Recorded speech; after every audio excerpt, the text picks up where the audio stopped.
Fashion for me has become more about problem solving than anything else. Sometimes the problem is explaining what world a song is coming from, or even kind of explaining where you're coming from. When I think of Caroline and her signature look, I think she's really interested in deconstructing garments and seeing what's inside of them. She doesn't want to know everything. She wants to make it her own. I think about the ideal world that the song would take place in and dressing as if I was going to go into that world myself. For example, Chairlift is a project that I'm in with a boy who's a friend of mine. And so the character that I become in that music is more androgynous and more fun. I like that her style pairs feminine and masculine, and it has this utilitarian aspect, but then there's also some romance to it. The Ramona Lisa project becomes much more feminine and also more formal. On stage, it's much more about communicating the music than about my own personal comfort. In studio mode, I like to be comfortable because you never know how late you're going to be working. I want to feel sort of as anonymous as I can. Like any direction the song wants to go, I belong in it.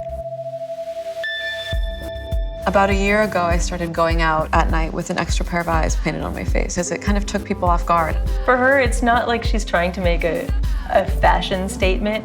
It's more about how it changes your interactions with people.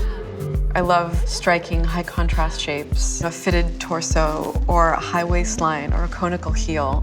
A lot of these things happen to have been around for a really long time, and there's a good reason why. It's because they just look good on people. I love patterns that seem kind of biomorphic, like kind of animal, kind of plant, but aren't really either. I think Caroline has this deliberateness to what she does, but it's also effortless. So it's this juxtaposition, a paradigm. I think it's amazing how Kurt Cobain is seen in a million photos with the same sunglasses on. That, to me, is exciting, and it lets you know someone better.